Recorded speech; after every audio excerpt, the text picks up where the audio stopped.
Stomach pain, that's all? Aren't you overreacting a bit? But it could be appendicitis. As I endured the severe pain and managed to convey this, John snorted through his nose, laughing and dismissing my words, saying it couldn't be true.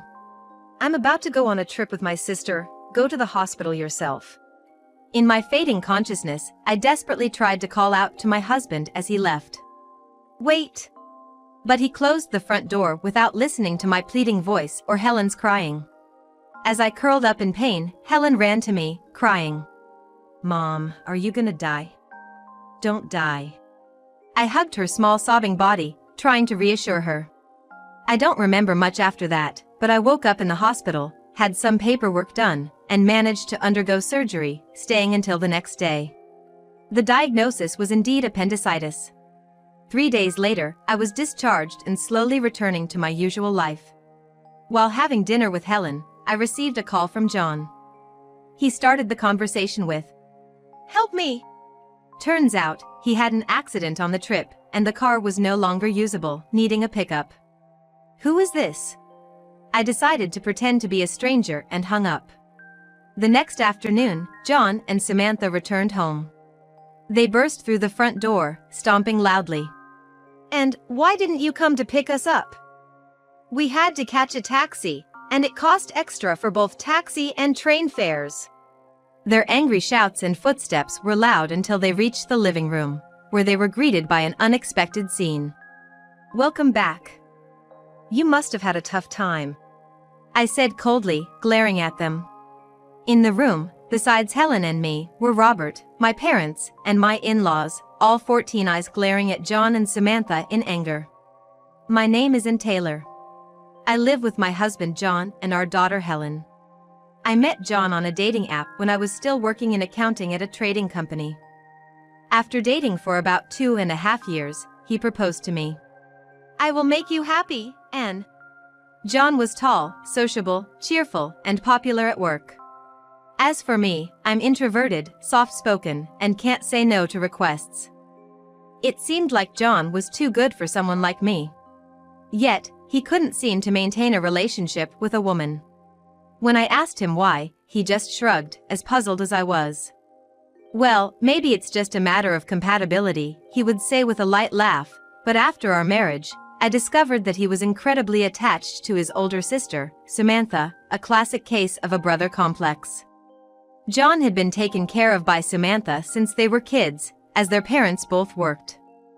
He had a habit of prioritizing her requests and words above everything else. This was occasional during our dating period, but I had hoped it would change after we got married and he settled into our family. However, my expectation was wrong. Samantha's involvement didn't cease even after our marriage. One weekend, while we were at a cafe, John's phone rang. Hey, your phone's ringing. Oh, it's my sister. When I told him, he happily answered Samantha's call. After a few nods, he abruptly stood up. Sorry, I gotta go help my sister with some shopping, you go on ahead. But today was our day off, we were going to see a movie. We can always watch it some other time. With that, he rushed off in the opposite direction of the movie theater. Even when I told John that as newlyweds, we should value our time together more, he merely dismissed it lightly.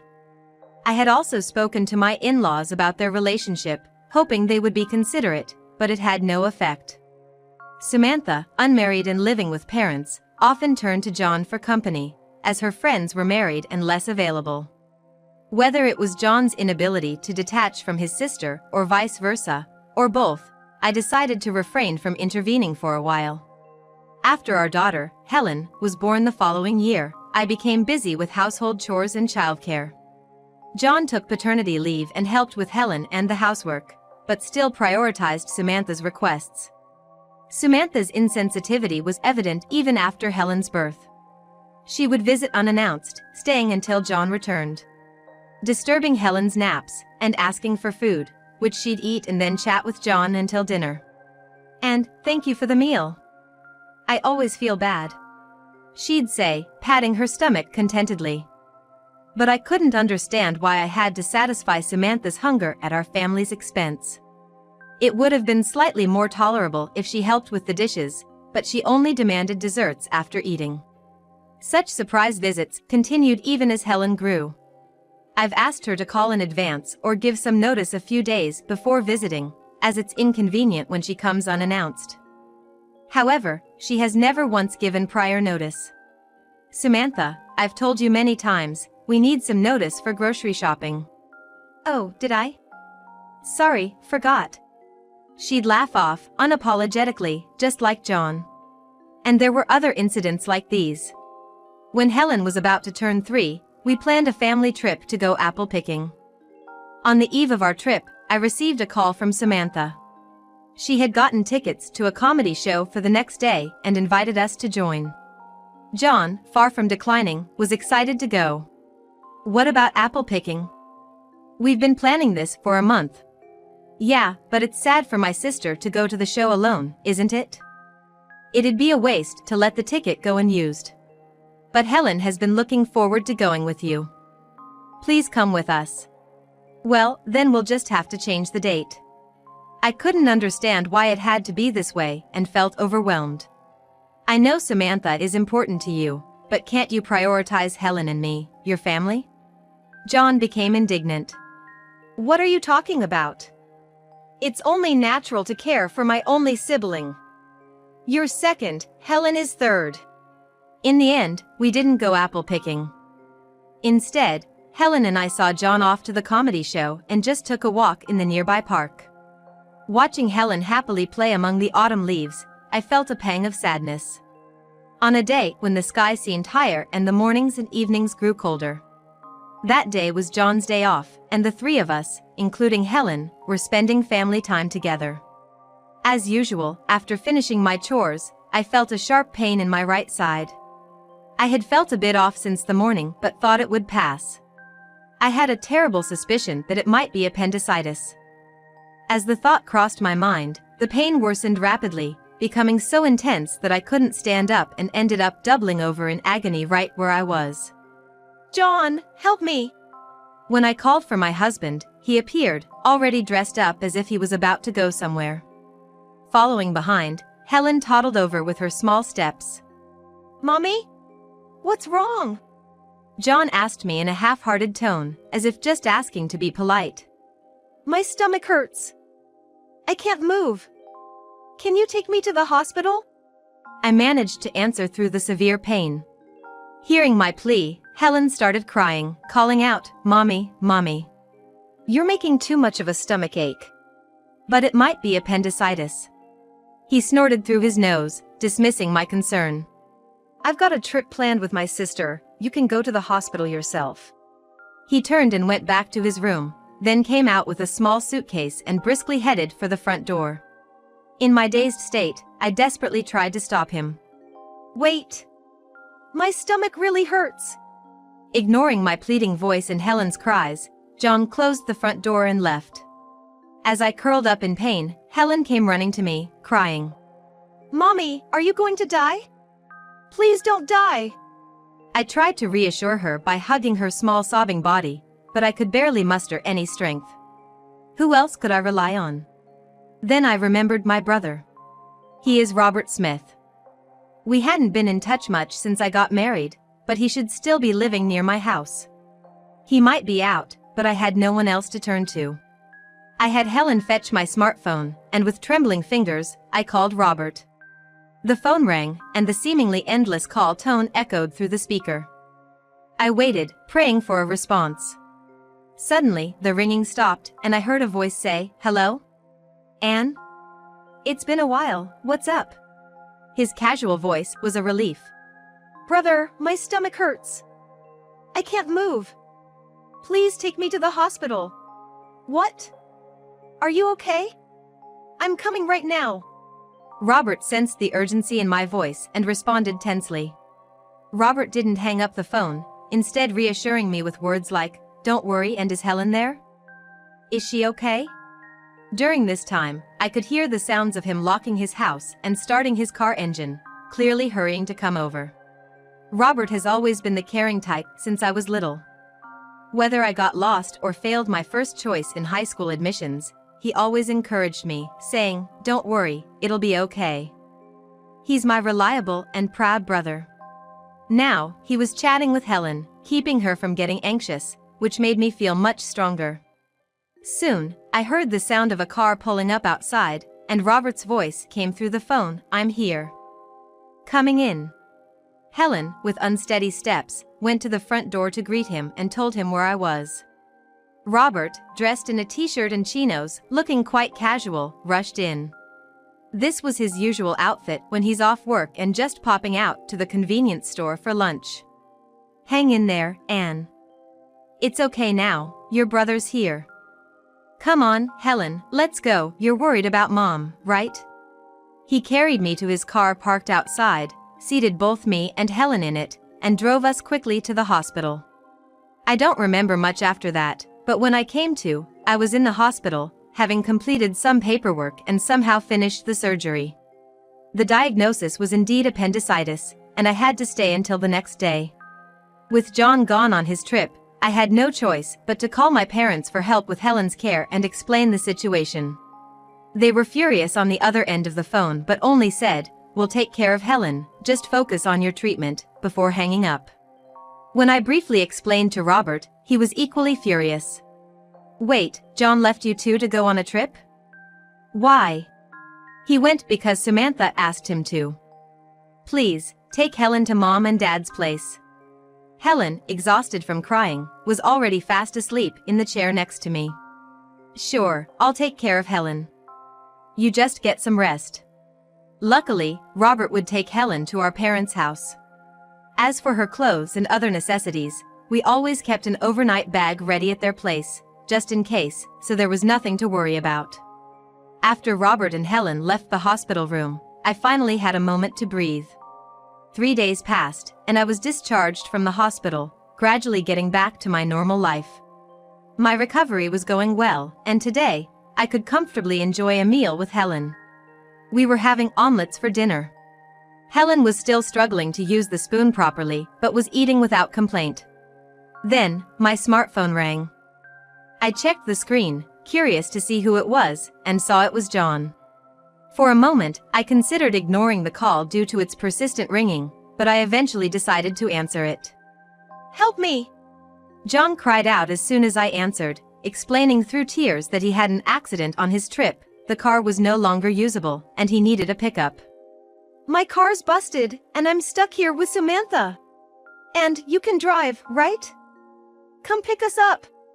Listening to their childish wailing over the phone, I sighed and responded. Who is this? What are you talking about?" "It's me, don't you recognize my voice?" John's angry response, reminiscent of some scam call, seemed almost comical to me. "Sorry, I can't hear you clearly. I'm going to hang up now." I decided to pretend to be a stranger and, ignoring their cries of "wait a minute," I ended the call. Who was that? Oh, just a wrong number. I quietly set my smartphone to block John's calls and continued dinner with Helen. The next day, in the afternoon, John and Samantha returned home. They burst through the front door, stomping loudly. "And why didn't you come to pick us up? We had to catch a taxi, and it cost extra for both the taxi and train fares." Their angry shouts and footsteps were loud until they reached the living room, where they were greeted by an unexpected scene. "Welcome back. You must have had a tough time," I said coldly, glaring at them. Besides Helen and me, there were Robert, my parents, and John's parents, all 14 eyes glaring angrily at John and Samantha. "Why is everyone here?" John stood there, dumbfounded by the situation, so I explained it to him. "You do realize what you've done, right? You left me and Helen to go on a trip. After that, I had to be hospitalized. I've told everything to both my parents and yours," I said in one breath, blaming John. John looked baffled, almost as if he wanted to say, "So what's the big deal? But in the end, you were okay, right?" You have no idea how worried and helpless Helen and I felt. "Samantha, you could have been more considerate. You're always dragging John around for your errands." "What? Why am I being scolded? I didn't know about your situation." Both John and Samantha remained adamant that they weren't at fault, instead starting to complain about why I hadn't come to pick them up the day before. I was so angry with both of them that I wanted to slap them right there, but I restrained myself, clenching my fists instead. I couldn't forgive John for choosing to go on a trip with his real sister over his suffering wife and anxious, crying daughter. That's why I had called both our parents and in-laws here for a discussion, but instead of talking it out, John and Samantha faced a barrage of criticism from both families. Helen, scared by the commotion, started crying and clung to my mother. Despite this, my father angrily said, "We trusted you with our daughter, what were you thinking?" And John's mother exclaimed, "You two have gone too far." The pair, usually so assertive, finally looked taken aback, realizing they were completely surrounded by disapproval. John's father sternly ordered, "Kneel down and apologize to and both of you," leading to John and Samantha reluctantly kneeling down. "We're sorry, we won't do it again. I apologize." Receiving such an insincere apology at this point only intensified my anger, leaving me standing there seething with frustration. I was foolish to have expected even a bit of sincerity from them. Controlling my irritation, I presented them with divorce papers. "We're getting a divorce. I've thought it over these last 3 days, and I can't be with you anymore." John's eyes widened. "Divorce is an overreaction," he protested. "You won't be able to live on your own at your age. I don't need a father who doesn't prioritize his family. I'll protect and raise Helen no matter what, so don't worry." I spoke coldly, and John seemed at a loss. John was understandably taken aback, as I had never before rebutted or stood up so strongly against him. This was a side of me he had never seen before. Despite this, he continued to resist and started making various excuses. "If we get divorced, how will people at work see me? Are you trying to ruin my reputation?" "I don't care what happens to your reputation. We're getting divorced." "And what about this house? I'm the one who took out the mortgage. Are you okay with losing your home?" "I've already thought about all that during these 3 days. I've discussed it with my parents, and Helen and I will return to my parents' house." "Wait, what about Helen? Have you asked her what she wants?" John's face lit up as if he had come up with a brilliant idea, but his desperate attempt to bring our daughter into the argument only served to irritate me further. "Why don't you ask her yourself?" John, now visibly shaken, turned to Helen for support. "Helen, you don't want to live without Daddy, do you?" Helen, who had been with my mother until then, shook her head and said through tears when John addressed her, "Daddy's not fun to be with. He never plays with me, always goes out with Auntie. I don't need him. I just need Mommy." Hearing Helen say she didn't need him was undoubtedly a shock to John. John's parents, overhearing this, were even more outraged. "How can a father let his young child feel this way? What kind of person are you?" they exclaimed. John's mother snatched the divorce papers from my hand and slammed them down in front of him, sternly demanding that he agree to the divorce. His face turned red, as if sprouting horns in anger, and he visibly trembled. John signed the divorce papers and then broke down in tears, but no one offered him any sympathy. I wondered if he would have paid more attention to his family had he known it would come to this. But I doubted it. Even if he had known, his actions probably wouldn't have changed. Later, I filed the divorce papers at the city hall, and it was successfully processed. I was free. My in-laws apologized again and agreed to pay more than the usual amount in child support.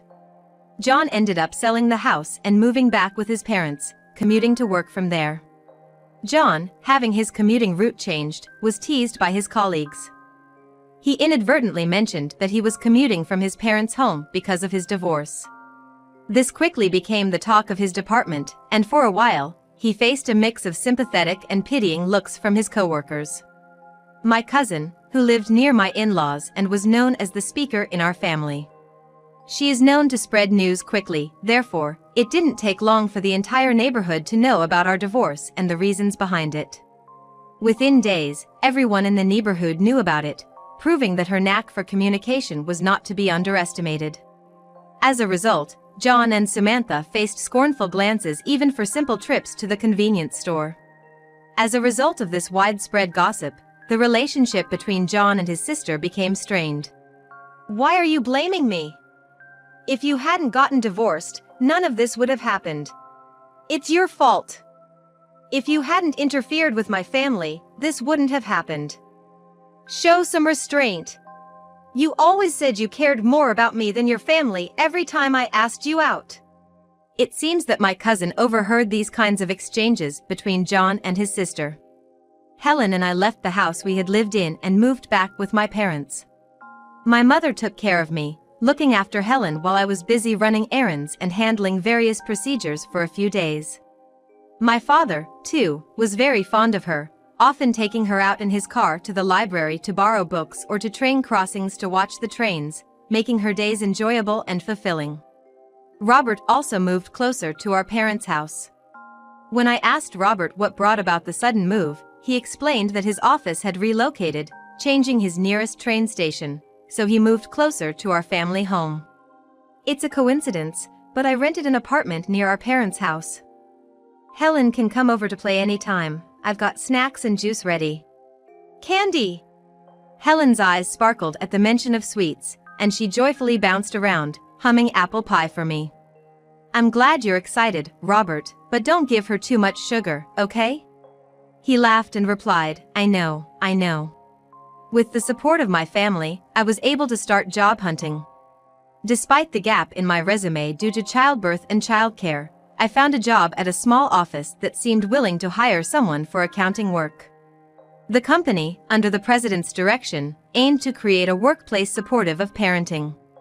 Most employees were mothers, and there was a manual to accommodate sudden early departures or pickups of children in the evening. My parents were impressed and happy with this arrangement. Helen started attending kindergarten and began learning various games and words. "This is a maple leaf, and this yellow one is a ginkgo. They're beautiful, aren't they?" I said, showing her the red and yellow paper leaves she had made at kindergarten, somewhat clumsily shaped but recognizable. It became clear that she liked beautiful leaves and was becoming skillful with her hands, using scissors more frequently. I remembered how we missed going leaf peeping once and decided to find a nearby spot for it. I discussed it with my parents and Helen, and we planned to go during the next long weekend. I also invited Robert, and he agreed to come. "I'll bring lots of snacks. Remember, Helen's snack budget is $10. I reminded him, causing everyone, including my parents and Helen, to burst into laughter. It seemed like Robert didn't quite understand a parent's wish for their child to eat properly, not just snacks, even in the season of hearty appetites. Nevertheless, his affection for Helen was heartwarming. Helen and I continued to live happily with support from our loving family.